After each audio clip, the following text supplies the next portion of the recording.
teeth, I got a lot of shine. Running up the number, that's a lot of crime. Try to take it from me, must be out your mind. I'm big time, lot of sun. Smoky in the air, that's a lot of pine. Pockets running over with the dollar sign. Try to take it from me, yeah. Big time, big time, big time, big time.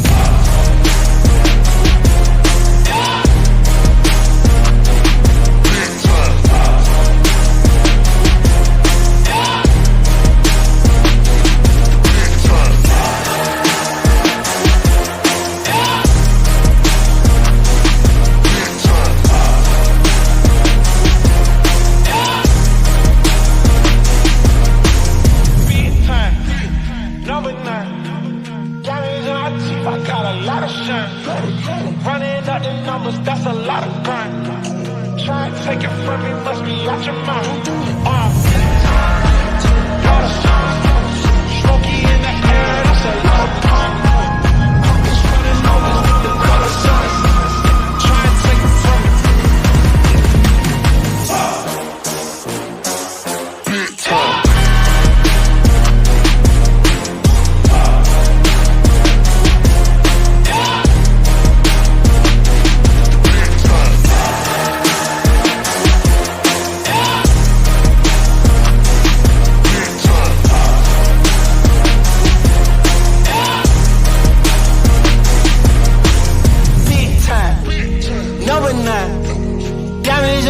I got a lot of shine. Running up the numbers, that's a lot of grind. Try to take it from me, must be out your mind. I'm big time, lot of shine. Smoky in the air, that's a lot of pine. Pockets running over with the dollar sign. Try to take it from me, from me, from me, from me, from me. Big time, number 9. Got it in my teeth, I got a lot of shine. Running up the numbers, that's a lot of grind. Try and take it from me, must be out your mind.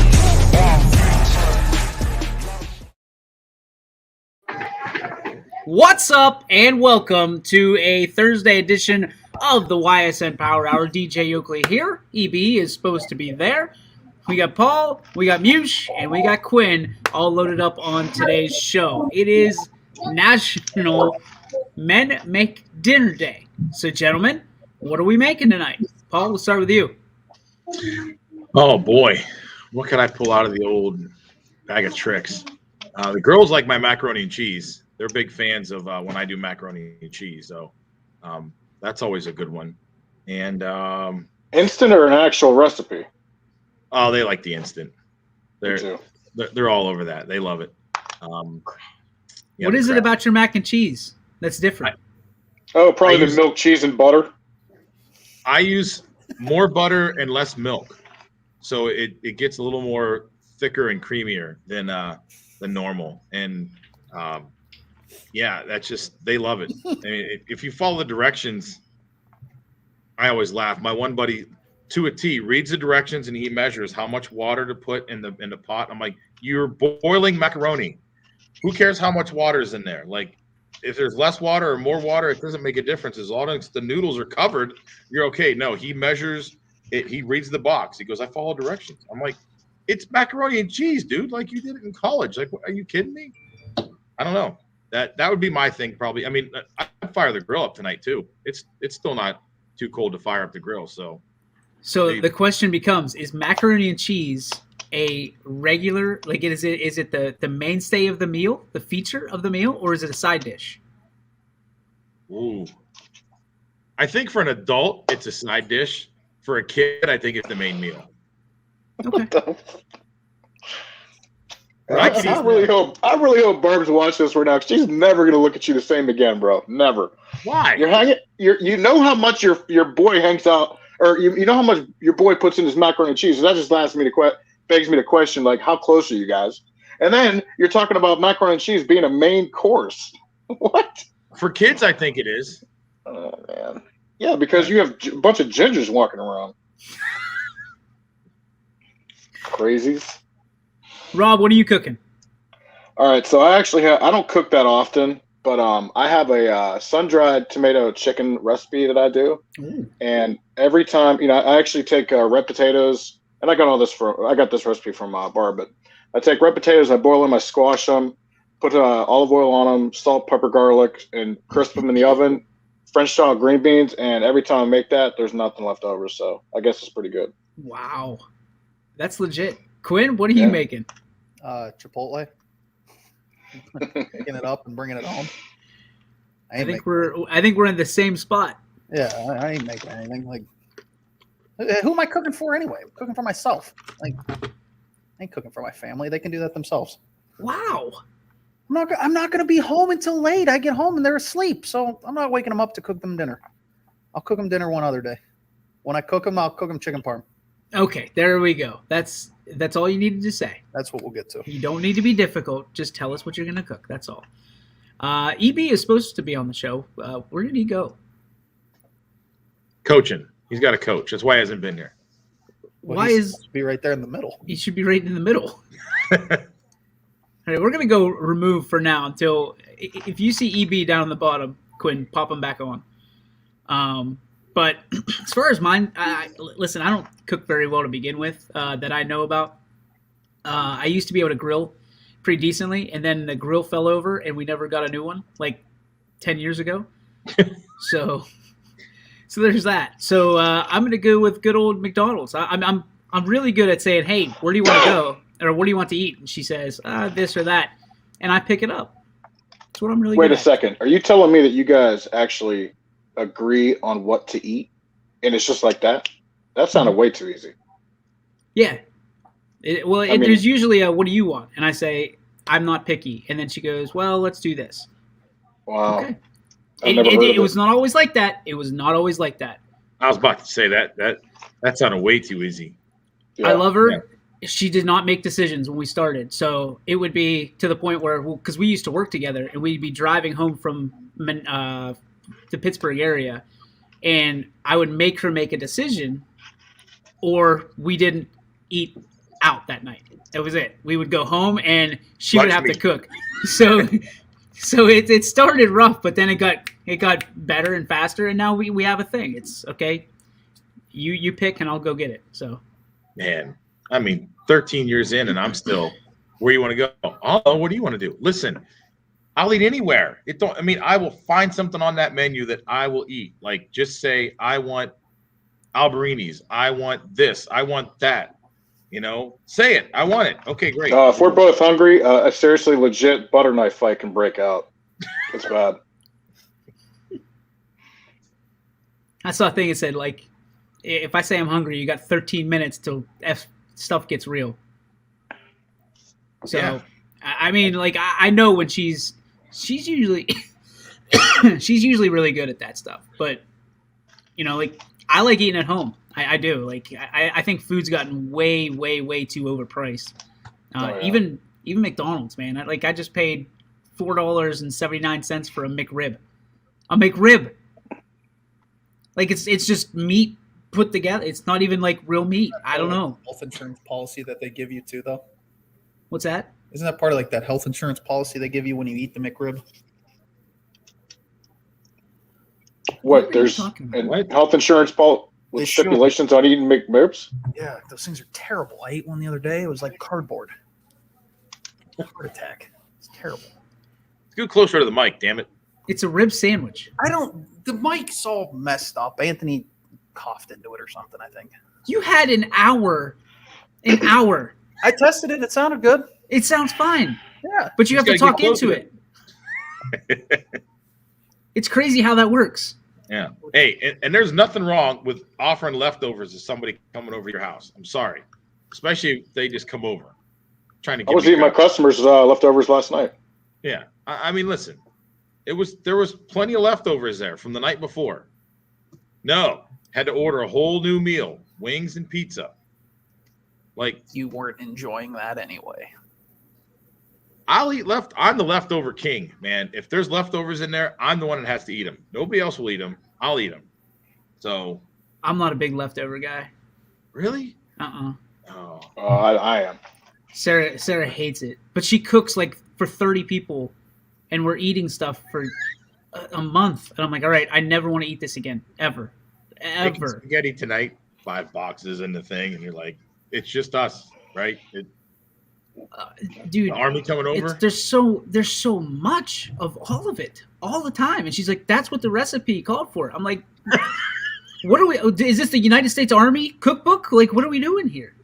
Did you hear that, Paul? She's a measurer. Portion it down. There's only 2 adults and a kid eating here. Let's go. Cooks for a small country. Oh, good. This will make good for 3 people. I mean, I should not. I'm not complaining because she cooks for me, and that's thank you. You don't get this way by not eating well. So, let's kick it over to sports before I end up divorced. I am a poor spoiled married man. Yeah. Too much food for us boys to eat. Yeah, but when nobody else helps eat the leftovers and they're there for 3 weeks, like you said, you're eating. Hey, guess what's for lunch today again? Spaghetti. You know, hey, I would eat spaghetti. I go spaghetti. Meat gets questionable real quick. Yeah. And you always have to do that test where you go, what's it smell like to you? Like, you got to get confirmation that it smells awful. This don't smell like chicken. It is chicken, though. No, it isn't. Milk's starting to get bad in our house, too. Like, Milk. the questionable milk. Oh. Because I used to be a milk drinker, and now I've slowed down. I'm a self-diagnosed lactose intolerant. A lot to talk about in sports. We're going to go over, if I can breathe. Are you doing a Would You Rather? Yeah, you want to? Go ahead.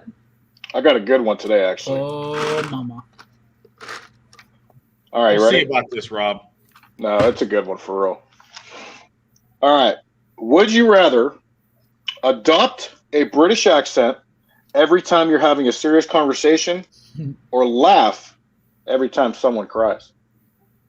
Oh, shit. Adopt the British accent, and let me tell you why. Last night we did soccer. I got to do a British accent like 5 times. Off the goalpost. This is a serious conversation. Not That was a serious ass conversation too. No, I mean, for example, could you imagine you like being at the doctor's office or something? He'd be like, and then all of a sudden I gotta be like, what do you mean? I have erectile dysfunction? Are you telling me that my joystick is no longer gonna work? Could you imagine going through something like that? I mean, I could. Sorry to hear your dog was hit by a car. That is Australian. We should let him off the leash. Are you going to be like my buddy that every single accent he does is like the dude from The Simpsons? He's like, hey, check out my new Australian accent. Yeah. Come to the cookie morning. I'm like, that's not Australian, dude. The worst is when she gets me going and I try to do a British, and then all of a sudden it turns into Irish, and then all of a sudden it turns into Scottish. And all of a sudden I'm like, I don't know what you're talking about. It'd be like, would you stop? You're killing me. Me personally, yeah. I would probably have to. I think I would do the British accent, man. Could you imagine laughing at Nope. somebody like just laughing right at somebody crying about just losing a family member? Oh Nope. my god. Nope.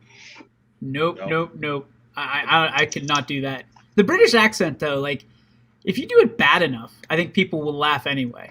Even you know what I mean? Like I had the guy next to me, Nick. He was laughing real hard last night because I do a terrible British accent and I don't even know what I'm talking about to begin with in soccer. So he's just kind of looking at me and I'm like, oh, the pitch, they kicked it, they passed it from one side to the other. Look at this, off the goalpost. And he just kind of looks at me. I was like, you're supposed to do that in soccer. You talk like that. Yeah. Oh, look at no, that'd be. I mean, oh man, sorry, but you're getting shot right in your face. I don't know, man. Back it right into the goal. Yeah, I'd go with the British accent too, because I couldn't imagine laughing at something serious that somebody was crying about. I had a problem when I was like younger. I would always laugh whenever like my buddies would throw up. When they would throw up or something, I thought it was hilarious.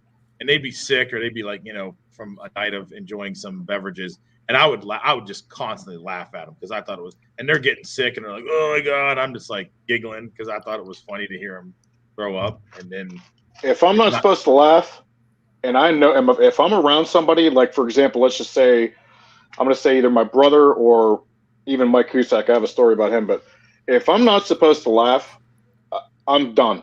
We're going to be tearing. Tears are going to be rolling down our faces because we're laughing so hard. I'm horrible at that.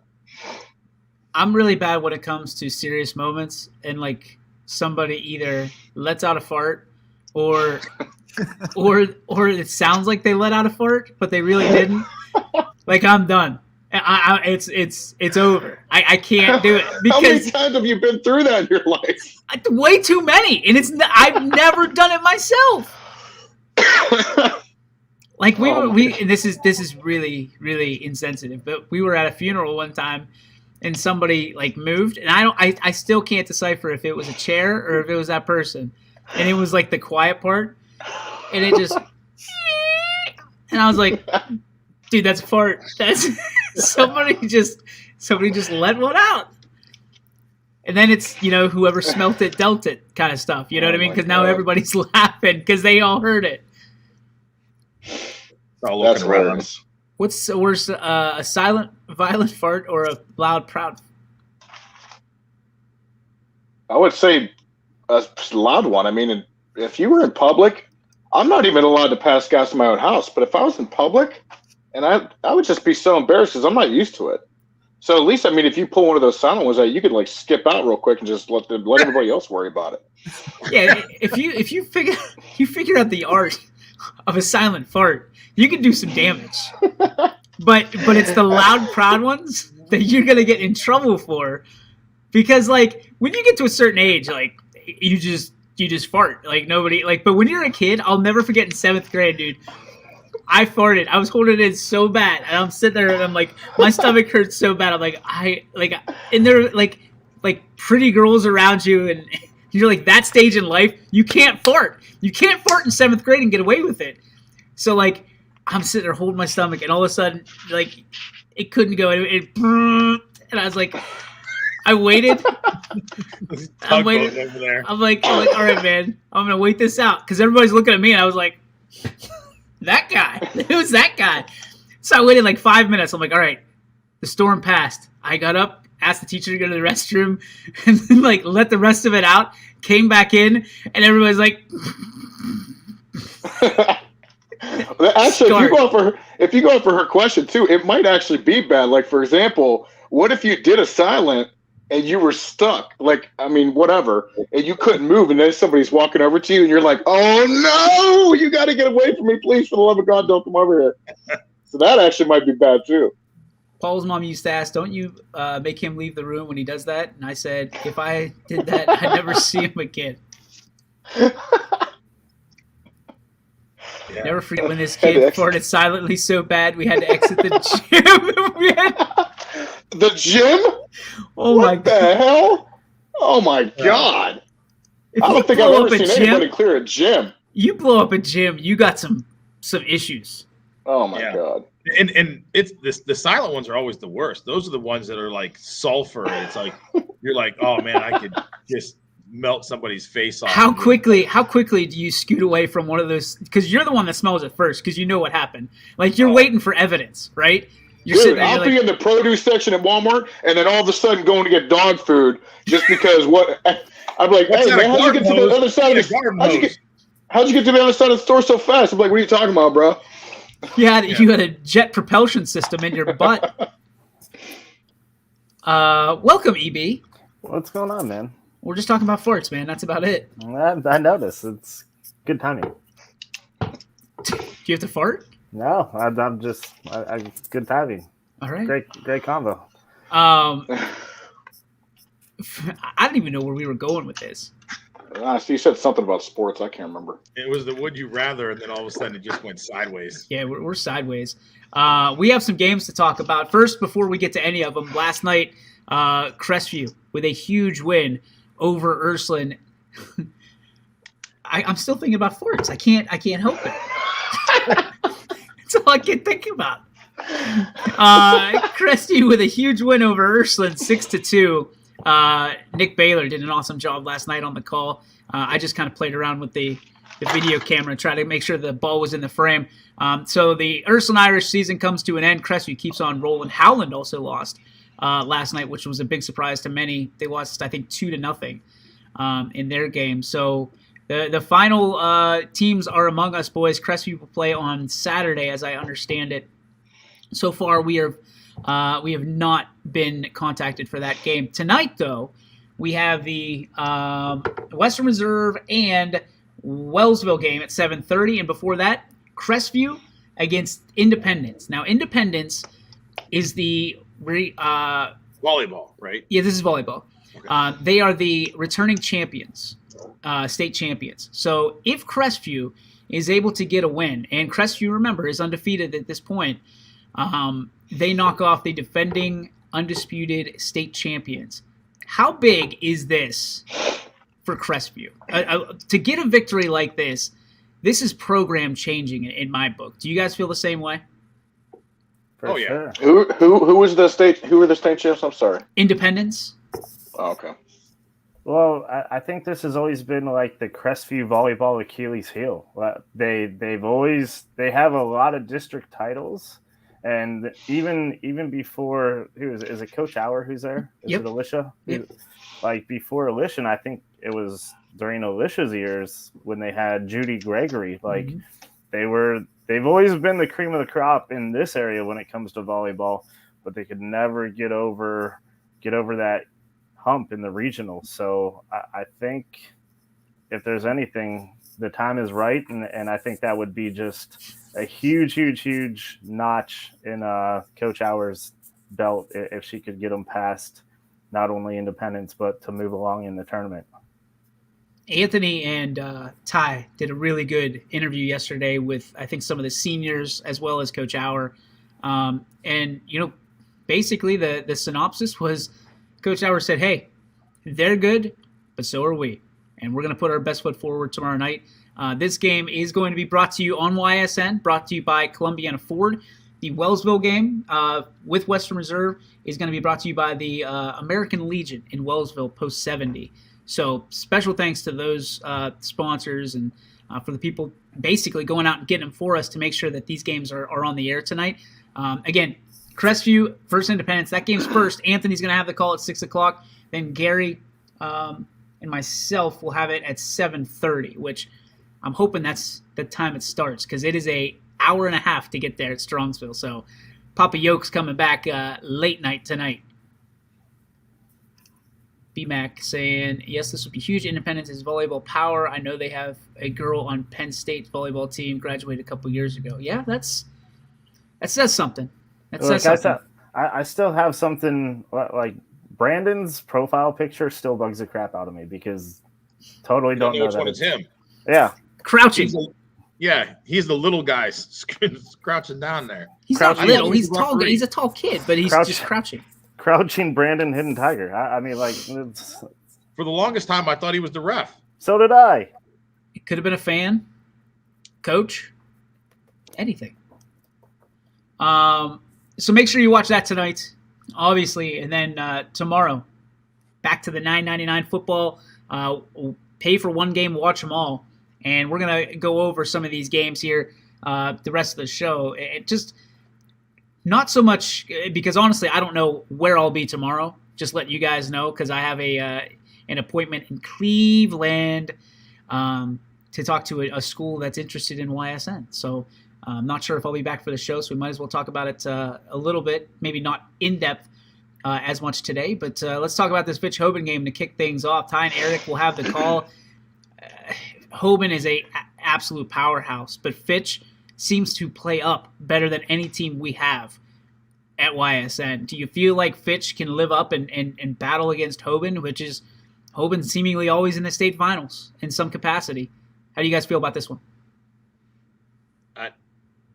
I mean, not to be Debbie Downer, I don't know if they go up there and have a good night.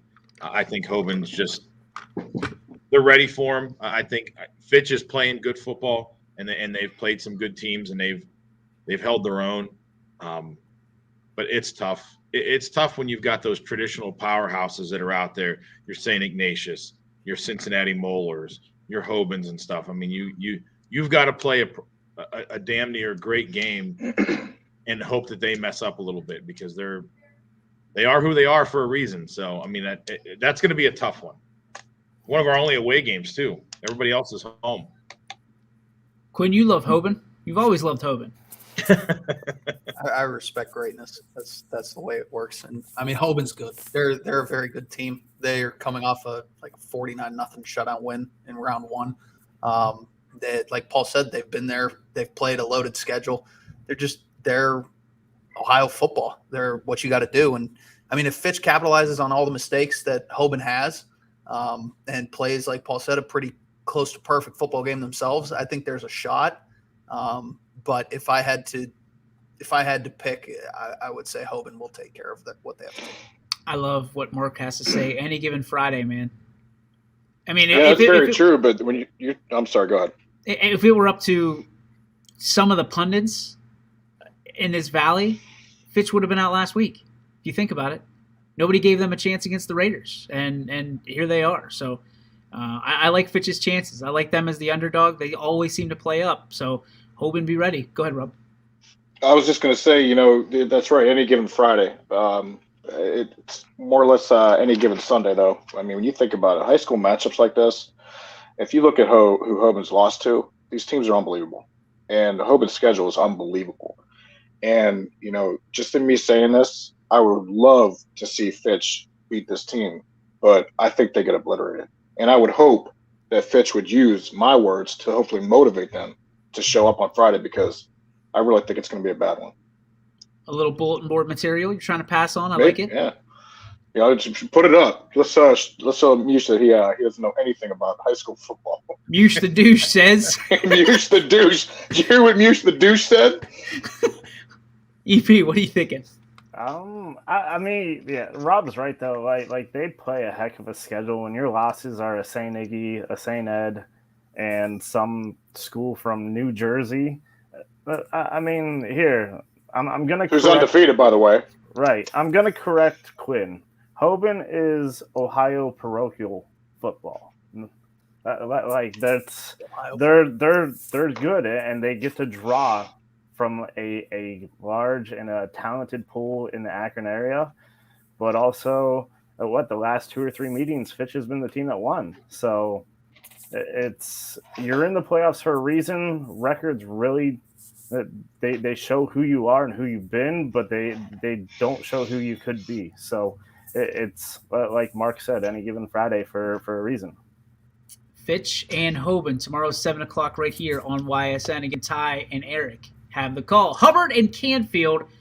Canfield, the home team. Hubbard, obviously, I mean, technically on the road, but really it's in their own backyard. So when you look at a game like this where Jamie and Romo and, of course, the legend Gary Niddle going to be on the call as well. And I believe we got Ackelson on the sidelines for this. So a 4-man crew going into this game. YSN's got you covered up, down, and sideways.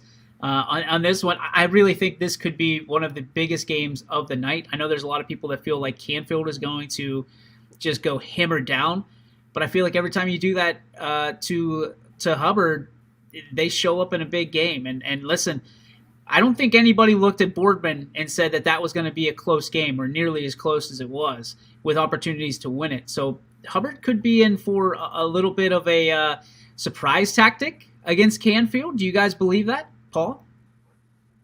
No, I agree with Suzanne down there. If Hubbard has a chance and wants a chance in this game, they're going to have to throw the ball. They're going to have to. I mean, Canfield has taken care of business all year and played some good teams and did what they need to do. And they played Poland tough and then took care of business there. It's a mutual team they've both played. Hubbard, unfortunately, for all the season except for one, they did what they needed to do, being a one-man show. Then when that got shut down and that got exposed, then it kind of showed they've got to try to throw the ball. If they can get the ball in the air a little bit, then they'll get a chance. I mean, if they can get TC out swinging in a wheel route or something and get him the ball in space and let him do some things, they've got a shot. But if they just are going to try to grind it out and try to run the ball a lot, I think Canfield's going to take care of business at home and really kind of shut them down. I mean, that's a bad matchup if all they can do is try to run. Somebody remind me about the Canfield Boardman game. What did Boardman do to be so effective to keep that close? Did they run the football or did they pass? I honestly can't remember. They did a little bit of both. They just hold the time. Yeah, they control the clock with the run, but they also had some pass plays. Now, granted, they also had some big pass plays called back. Yes, which that's the kicker. I agree with Paul pretty much 100%. You can't be so one dimensional against Canfield, or else if you tell Canfield, hey, put 9 in the box and stop TC, they're going to put 9 in the box and they're going to stop TC. I really think you have to, maybe find a couple different ways to put the ball in his hand, whether it's spread him out or get him on a wheel, like Paul said, or they got to throw it. At least make Canfield respect the throw. Nick says Toby Smith beats TC. I'll take Toby. I like that matchup. Yeah. I don't think it's just throwing the ball either. I think I think a big part of it, and honestly, I have no idea if they could coach this stuff into their offensive game plan. It's got to be like play action. You got to get that ball into you got to at least fake these defenders out, especially if they're stacking the box. Fake it to TC, let him roll out, and see if he can't hit Dixon or whatever his name was. It Dixon, number 8. See if he can't hit him rolling out. Because I'll tell you right now, man, Wilcox, that's it. And Canfield is a touchdown away from being an undefeated football team and one of the best teams around here. We've seen what happened when Hubbard ran into a juggernaut at South Range. South Range stopped the box and stopped TC Caffey. I don't care if you're the best running back in the country or not. If you don't have the blockers and the discipline to get ready to play off of that stacked box, and you're playing a team like South Range or a team like Canfield, you're going to get annihilated. And we've seen that. And me personally, I totally agree with Suzanne and Paul, but I think you got to throw that play action in there big time. All right, guys, let's talk about this one. This is the one that I think we're going to spend some time on because this is one that I don't think many people know which way they're going to go. Poland at West Branch. You have a team that's very, eerily similar to a South Range team going and taking on Poland, who Poland had their struggles with early with South Range, but they kept the score respectable, which is one of the few that we've seen this year on the Raider docket. Who do you like in this game? I mean, there's so many things and different storylines to like. Who do you like, green or blue? I mean, there's 2 games that I'm still right now as we speak at 3:34 in the afternoon that I have yet to decide on who I'm going to pick come tomorrow. One on Friday and there's one on Saturday. And this is my one game on Friday that I don't know. I'm really torn because these are 2 good teams. I mean, West Branch, hey, they played a great game against Salem. That's your rival. They played it week 10. It was a back and forth game. They got out of there with a win. Poland's been one of those teams that, they lost that game against South Range and they lost a tough game to Hubbard, but they played Canfield as good as anybody else did all year. They're up there. And this is going to be a collision. This is a game, this one, and I think one more game here on our docket, I think we're going to be the 2 huge games that are going to be closer than everybody thinks, and it's going to come down to maybe a possession or 2. The only thing I'm going to talk about is this game and the other game I'm undecided on are the only 2 games being played on grass. And that's where I think it favors the home team a slight, just a little bit, that they're going to be playing on grass. Why? There's no rain in the forecast that I saw. Those fields are still soft from last week. They tore up their fields last week having home games. I think that the home team gets favored a little bit having to play on grass because they're not going out there and resodding it like the pros in college and everything. Whatever it was last week is what it is this week. They didn't go out there and do much more to it besides maybe cut it if they're lucky they get on there. It's still, I cut my grass the other day. It was still soft walking around cutting the grass. And so the grass, I think, is going to play a little bit into it because most of the teams anymore get to play on turf. And they're playing at home or they're playing away. It's on turf. And this is going to be, it's a coin flip right now, but my coin would slightly lean towards the home team a little bit because of the field.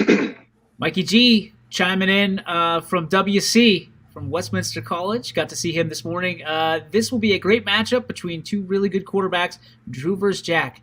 Listen, he's going to be calling it, so he knows, and I think he knows that he's got a little bit of a dime here in being able to talk about the prom queen a little bit during this one. This is a game that I think a lot of people are going to be tuning in for because we've got him in the booth. We also have Anthony Malone in the booth, who's the voice of Poland as well. So being able to lean on expertise at this time of year is very, very crucial to us. And Paul, you did a good job of making sure that we get both sides represented. So kudos to you, my friend. Yeah, I mean, it was, Michael's been solo most of the year, especially at home, because his partner is Chuck, and Chuck's their PA announcer. So when they go on the road, they're together. But being at home, Michael's been solo, and I looked at that and, hey, put these two together. Who knows those two teams better than those guys? So let them go do it, and they're going to have one hell of a game. That would be a fun-ass game to call, too. I'll tell you that. Yeah, Sigler chiming in. Love these local matchups where two good teams from different leagues that you would not normally see play. I mean, that's what the playoffs is all about, right? That's why they get these teams together. Only the strong survive at this point. Quinn, your thoughts on West Branch and Poland? Well, what are the keys for you? I mean, I think this is the first real defense that West Branch is going to face all year, in all honesty. And I mean, I don't know if Poland's going to be able to keep up with the scoring still, even though, I mean, they're averaging, close to 60 a game. I mean, they could probably keep them in the 30s, but I just don't know if Poland is going to be able to put up enough to win that part of the game. EB? I think the first quarter might be a 0-0 score or a 7-7 score, but I mean, my gut tells me West Branch wins by 14 plus. They just have so many weapons, and seeing them live in that Salem game, who was it? Beto said Brady Shannon was the best quarterback in the area. And, I kind of looked and said, I think Drew Shields and Jackson Johnson will have something to say about that. And they definitely have something to say about that because Drew Shields' throwing motion is so smooth. And his wide receivers, the most impressive thing about them is that they run such good routes and they make such a good play on the ball. And it's tough for me to talk about West Branch as a Salem dude, but you give kudos where kudos is due. West Branch scores anytime they touch the ball. I mean, I think they're still putting up points from the regular season. So I think it's first half is a little bit of what we call a slobber knocker, but West Branch ends up, once they adjust to it, they'll run away with it. I think there's an X factor on that blue side. Again, we talk about him a lot. He doesn't get a whole lot of press clippings this year. 11, Colosimo. Stay away from Colosimo, and you're good too.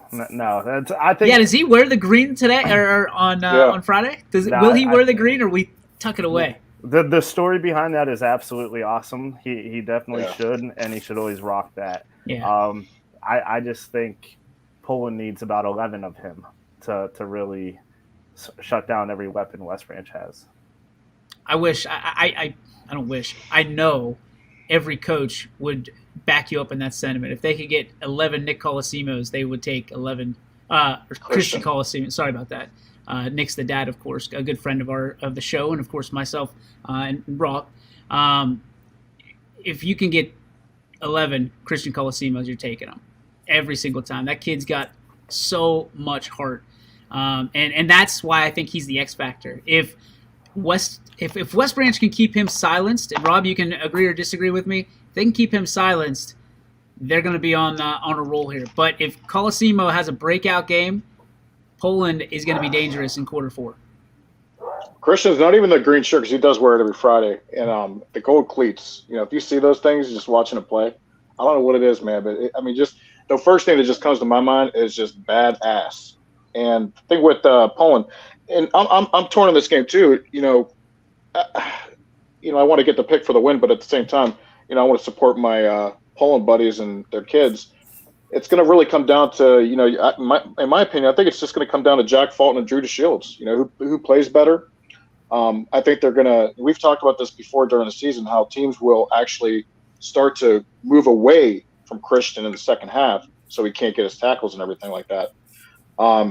At this point, I might even just go down to the ranking. You got West Branch sitting at number 4 in that division in the state, and Poland sitting at 14. I do agree with Quinn. I think this is going to be the best defense I've ever seen. I think Poland's offense can definitely hang with them, especially after watching them in that Struthers game. And I'm with Paul. And actually, Paul was talking about the grass. I was just outside a little bit over an hour ago on the cement board and noticed how wet the grass was from just me walking around cutting this thing. So I think that does play a really big part actually in that game. So we'll see. Rostito for Poland is an X factor as well, says Suzanne Betos. Okay. Is he number 3? I forget. I'm having a brain fart. They were calling his name so much during the game. He was a beast. He's a wide receiver, I believe, for Poland. Colosimo? Rostito. Oh. Yeah, I think he's 3. Hell of a game, though. That kid is tough. I mean, I'll tell you right now, Don Parker, number 6, he had a touchdown run against Struthers. If you'd have seen it, he lines up, and when he goes to crack who's ever getting ready to tackle him, it's like his whole body, it's just like he just got accepted into heaven. He's like, oh, yes. Boom! Cracks this kid and then takes off for 70 yards. If Don Parker and that Dito kid play on offense the way they played against Struthers with Jack Fulton and all those guys, even his brother, I'm telling you right now, Poland is a tough offense to take down. Listen, with all due respect to Struthers, West Branch is not going to be confused with No, Jesus God, I'm not comparing the two. Oh, my God, I'm just using that as an example of watching them play. I mean, we're talking about 2 totally different teams. I'm just talking about the way they play. They look for it. Gotcha. It's going to be interesting. I think this is circle this one. If you're spending $9.99 on another game, you're probably going to want to keep this one pretty close on your remote. All right, we go to Salem and Ursuline. You talk about defense. You don't have to worry about it in this one. We're talking track meet. This is going to be 80-yard dashes all the way across. Is it the last person? This is what I asked Coach Hake 2 days ago. Is it the last person that scores or the first person that makes a stop defensively that wins this game? I think it's the first person that makes a stop because both these offenses are prolific. I think Ursuline's got an unbelievable offense right now, and I mean that's where the edge is going to go, and I think they just outscore them. I mean their defense isn't the best, but their offense is great. And that's their thing. They're like, hey, listen, we might give up some points. We're just going to score more than you. Like, hey, defense, give us one stop so that we can get ahead, and then we'll be okay after that. And then we're going to force that other team to have to go for it on a 4th down and turn the ball over or have to put them in the pressure cooker that they've got to make that decision, and we don't because we're ahead. And I think that's where this comes in. I think it might be a sprint for a little bit, but then I think it just turns into a walk. A mall walker compared to a sprinter in the second half. Walker. What do you know about mall walkers? I used to see them walking around all the time when I used to work at the mall. They were there bright and early, man. They opened the doors early for them. Windsuits? Oh, it's all just people who are over a certain age, and they have their little routine, and they're all talking and walking, and don't get in their way. I mean, they'll push you. Jesus, Paul, stop lying already. This cat was hanging out with the mall walkers himself, trading Kraft macaroni and cheese recipes. The wind never stood a damn chance against Paul Munson. That's right. Quinn, what's your thoughts on this one? Salem Ursuline, offense. First to 70 wins. It's about the way I'm looking at it. I mean, I don't know if either one of them is going to stop each other at all, to be honest with you. I think it's whoever has ball last is the one that's going to win the game. I was actually really, and I don't know why people are giving Salem such a hard time about no defense. I was impressed, EB, when we were watching that Salem defense against Drew DeShields. I don't know why. I mean, any of these teams at this point are going to be hard to stop from 2 yards out. So going for 2 should be probably pretty close in the back pocket of every coach. Salem's defense isn't that bad, but is Ursuline's offense just that good? I mean, Salem's defense is stingy, and I'm not even going to go. Every time you think there's going to be a high-scoring game, it ends up being like 17-10. Mm-hmm. So I wouldn't be shocked if that happens. I think it comes to the turnover game because both teams are going to be pass happy. So who creates the turnovers? Who gets a couple interceptions? Going in the West Branch game, I told you Salem's going to have to turn West Branch over a couple times to have a chance. They turned them over a couple times, and they very well had a chance. You're going to have to do the same. You're going to have to treat Ursuline just like West Branch. I think that favors Salem a little bit because they've seen a team who can put up points like Ursuline. They've seen a quarterback who is great. Drew DeShields is great. Brady Shannon is great. They've seen that caliber quarterback and, athletes all over. I don't know if it's going to be who gets the ball last or who gets a stop. I think it's going to be who creates the turnovers and can flip the field and get an extra possession out of it. People think I'm crazy, but I really think that Ursuline is set up almost identical to West Branch at this point. I mean, you look at what they do well. Quarterback scrambles, good arm. They throw the ball downfield. Right. They got good backs in the backfield. Dude, last year no one gave Salem a chance against Poland, and Salem comes out, pops them for 20 or 21 right away, and they were a play away from upsetting the Dogs. So those guys last year were all sophomores and juniors for Salem. I think they learned a little bit from it too. So it could be. I think it's going to be a lot more interesting than what people give credit for. Rob, I think it's going to be a great game. Period. I was looking at the points. You got Salem scoring 456 and giving up 229, and Ursuline scoring 418, giving up 330. When you run through the schedules, though, those numbers almost don't make sense when you look at certain games because certain games, their defenses were playing decent. So, I really think you can agree with almost everybody on this panel with their opinions so far.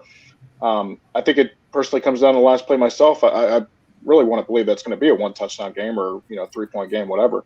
But if me personally, I'm kind of leaning towards Ursuline in this one. I'm not sure yet, though. I'm going to do some more research, so we'll see. Guess we're going to have to tune in tomorrow for the picks. Everybody's going to see what's going on tomorrow. The only other away game we have is Girard at Perry. So when you look at this, a very good Perry team, and CJ, Alec, and Matt will have the call. So you have the youth situation, the fountain of youth, so to speak, calling this game for YSN. Girard, I've learned very early in my career here at YSN, you never, ever count out Girard. Paul? Yeah, I mean, Girard is going to be that sleeper team. I mean, you got Suzanne down there saying Girard in D4 is a team that's going to make some noise. And I think she's right.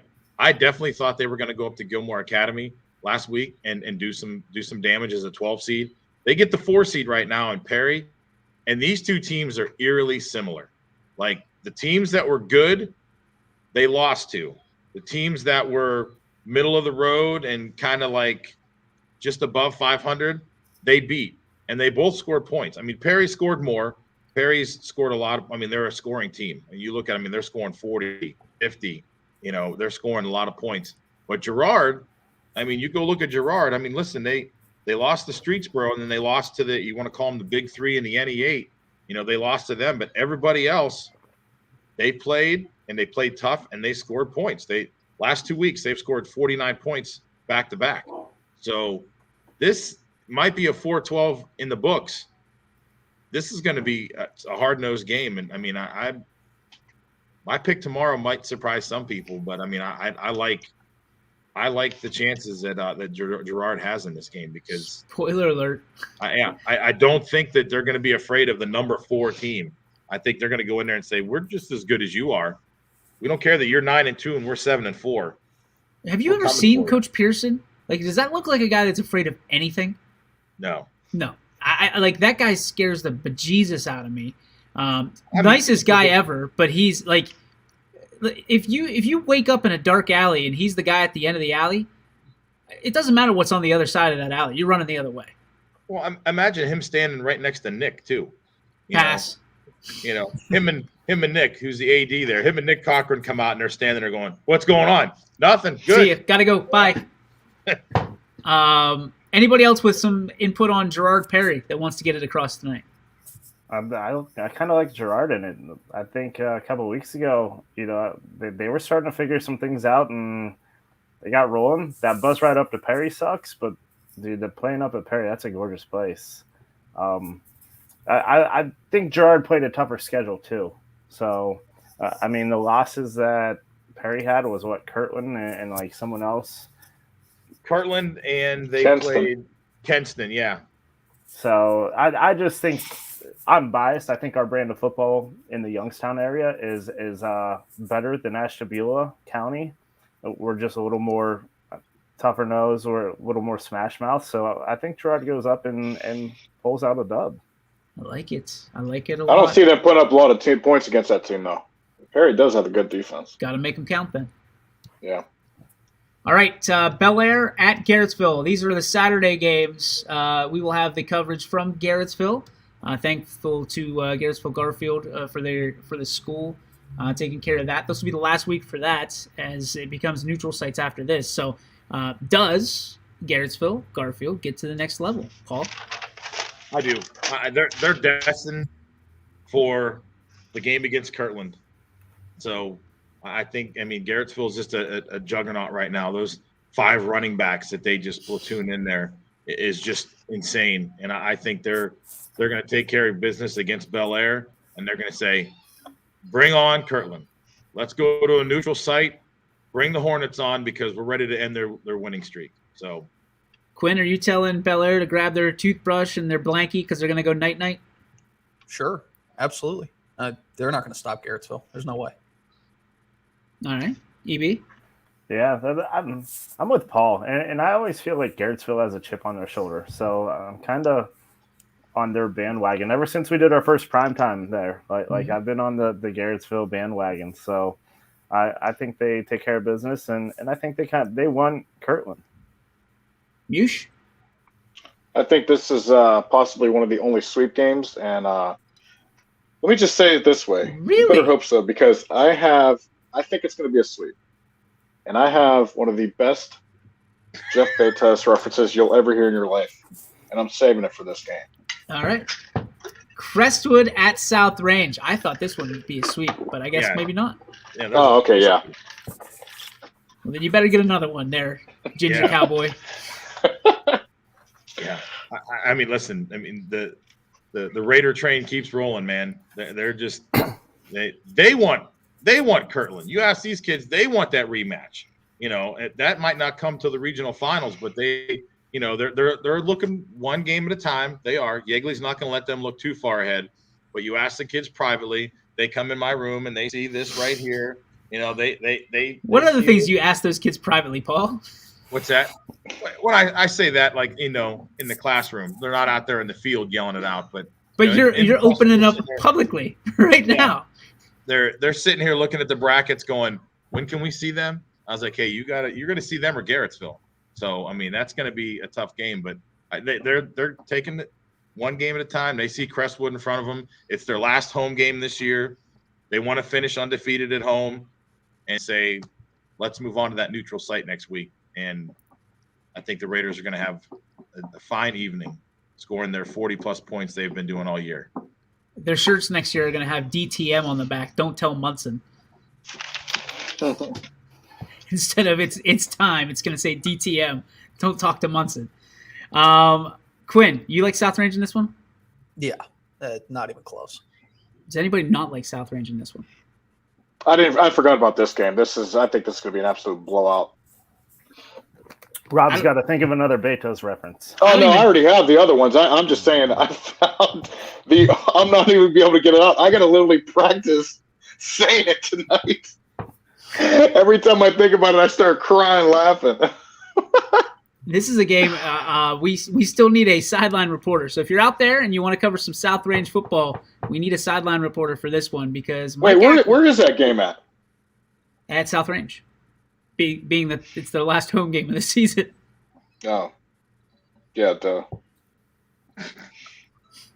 I was actually looking at another question too. I don't know where the hell that came from. Brookfield and LeBray. Quinn, you'll have a piece of this one. What do you like about it? LeBray, they're just too good. They played them middle of the season. It was 28-0 shutout. I mean, granted, Brookfield didn't look good that game, and I assume Brookfield will come back and play a little bit better. But I mean, LeBray is just too good. With Trayvon Drake, Aiden Stevens, Devin Carter, they're too good. The three-headed monster's too big. Could we see another playoff game like we saw last year when it was, 55, 51, something like that? I think you could, but I just don't think Brookfield's offense is capable of keeping pace with LeBray this year to do that. All I want to see is Jeff Bezos running up and down that sideline on the YSN cam if it turns into a shootout at the end of the game with a Hawaiian shirt on. Oh, jeez. That's must-see TV, must-see streaming. All right, Norwayne at Springfield. This is where Mike is going to go. He's going to be on the sidelines for this one.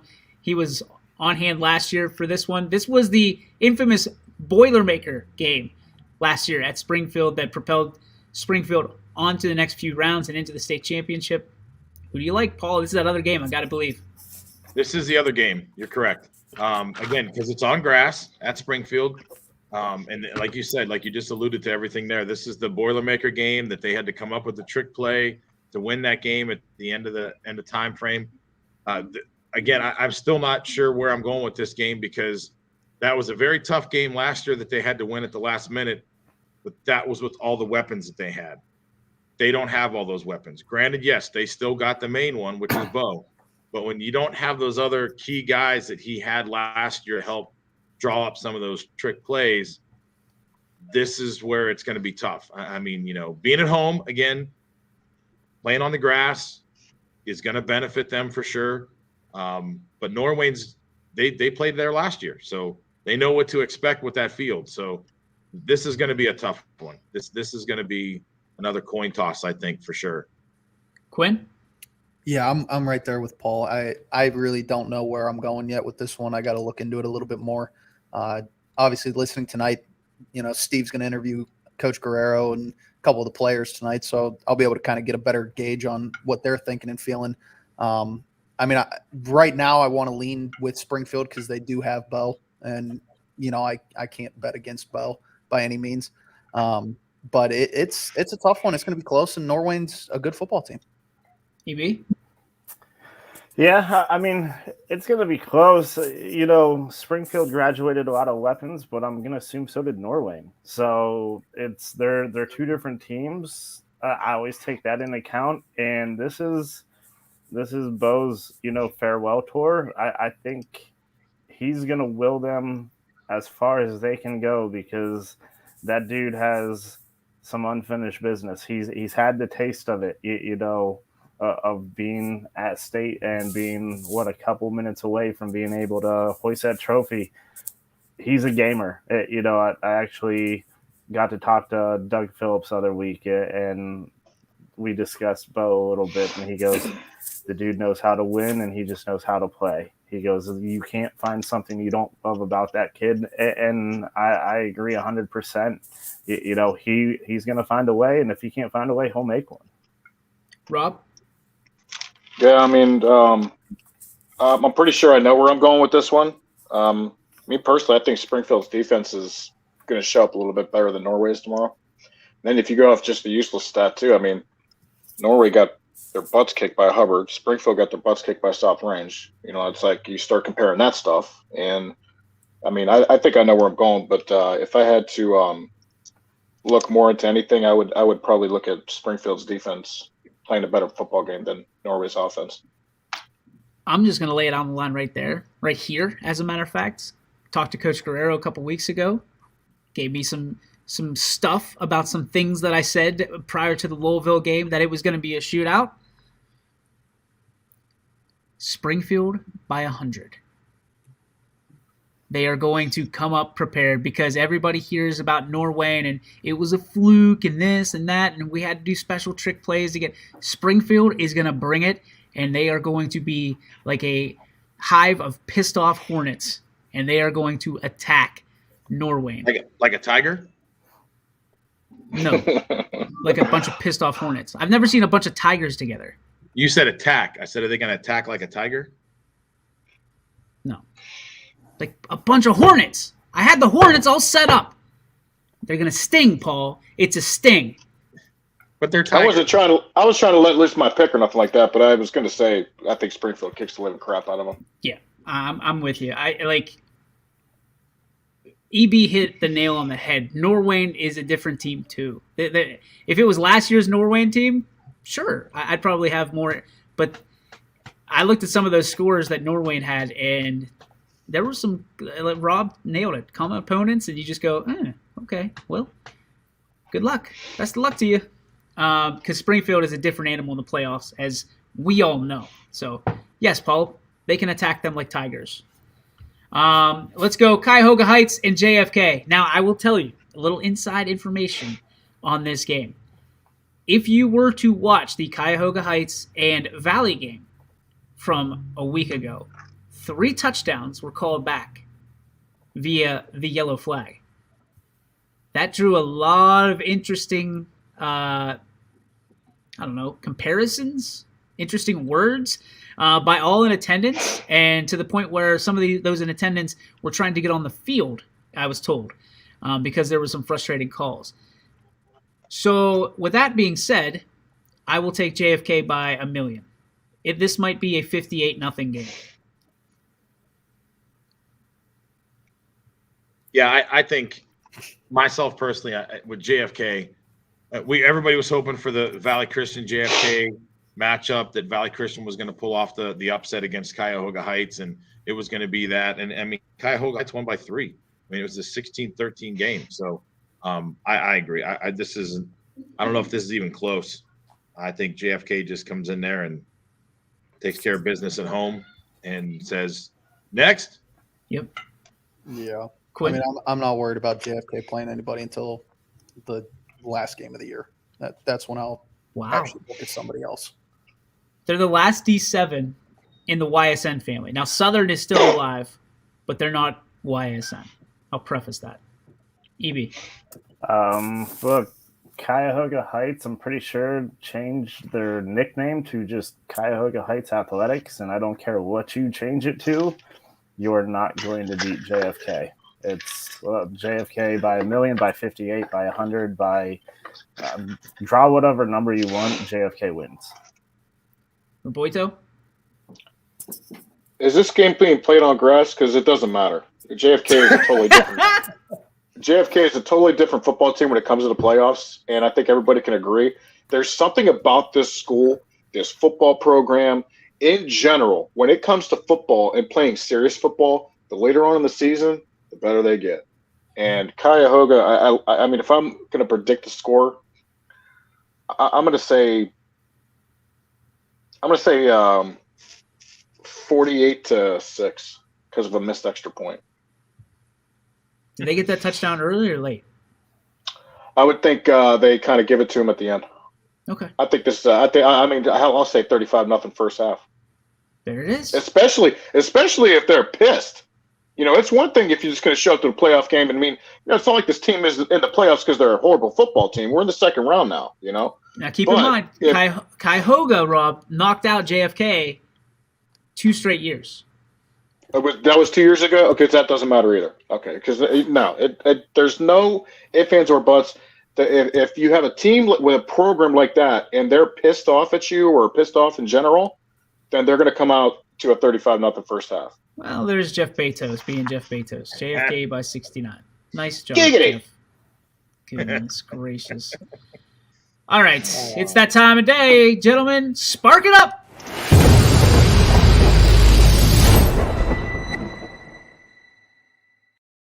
The Joe Dickey Electric What's Your Spark, presented by our great friends over at Joe Dickey Electric. Anything commercial, residential, electrical you need to go to the official electric supplier of your sports network, DickeyElectric.com.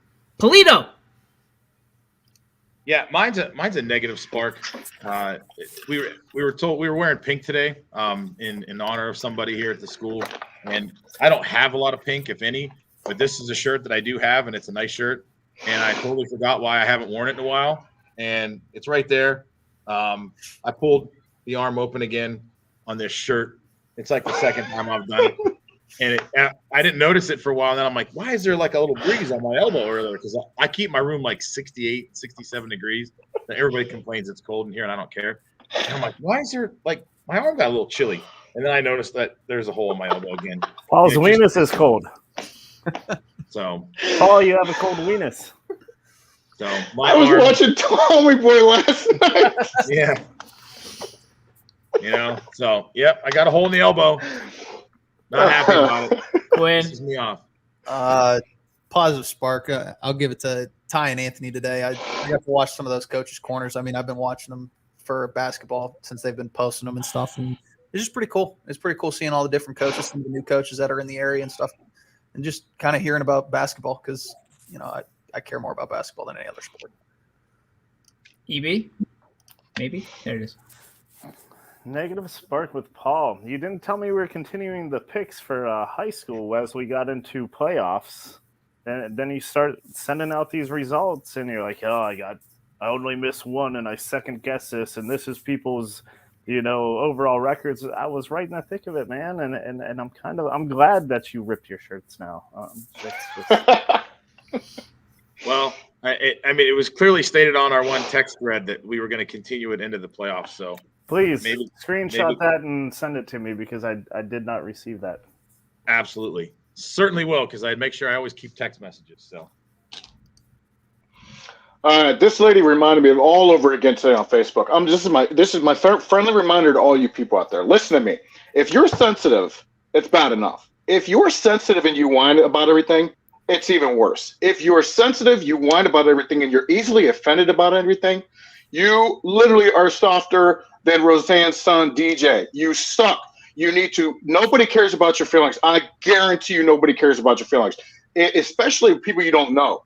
Get over yourself. Chill out. Have a beer. Do something. I don't care. Knit me a sweater. Whatever you got to do. Just calm down. It ain't that big of a deal. I promise you that. Well played. Why is everybody's talking about Roseanne's son? Where did that come from? All right. Well, I actually, I say it all the time, but it's actually a Lil Wayne lyric. Okay. I had no clue. The song's like, you suffered in Roseanne's son. It's one of my favorite things I've ever heard. So anybody that is easily offended or gets upset with, like, especially with like stuff like people say you hardly know the person, you are softer than Roseanne's son. You ain't, to me, you ain't nothing. So I just wish his if name you're wasn't listening to DJ. this and this pertains to you, you suck. And I'm saying that you let me know whenever you want to talk about it. When Rob talks about Facebook, it means he's listening to Nickelback. Okay. Yeah, that's it. I got two that I'm going to give today. The first one is the one that I never got to say. Rob, I was just perusing Facebook the one night, and I found you getting zapped by a dog collar. And I watched it like 10 times. I'm not going to lie to you because you just kept putting them out. I think there were 6 different ones that you were getting zapped by a dog collar, and I couldn't look away. I couldn't. It was entertainment at its finest form, so kudos to you. And for putting on, first you were rapping the gin and juice, I think, and then you were trying to do, was it the ABCs? The Star Spangled Banner. The Star Spangled Banner. Yeah. Yep. So, and I turned it into like a Pledge of Allegiance for China or something. I forget. You got zapped pretty good. So kudos to you on that one. The second one is another positive spark. I graduated from Westminster in 2007. My wife and I were married in the chapel there at Westminster, and that was the last time I've been there. Until today. I was invited to come back and speak to the broadcast sports broadcasting class there by one of my favorite professors of all time, Dr. David Barner, and got to talk to some of the young bright minds of and future Titans that are going to go out in the world. Really cool for me, opportunity. Got to walk on campus again, and some of the great things that they're doing over there at Westminster. I'm excited for as an alum, and Michael, who commented during the show, was part of that class. So great things happening over there. I'm proud of it, proud to be an alum, proud that I have one of the Titans on our staff here at YSN, and just an absolute honor. So I greatly appreciate it. So thank you for the opportunity. So that is going to do it for our show. Thank you very much for tuning in. Tomorrow is Pick'em Friday, and I know that we're going to have a ton of people tuning in. Don't forget, $9.99 on Friday. You get all 5 games. $9.99 on Saturday. You get the other 5 games. And then tonight, it's absolutely free for you. Western Reserve versus Wellsville at 7:30. Crestview against Independence at 6, volleyball style. So, gentlemen, without further ado, anybody else got anything to say? Peace out. I got a ton, but we got to go. Bye.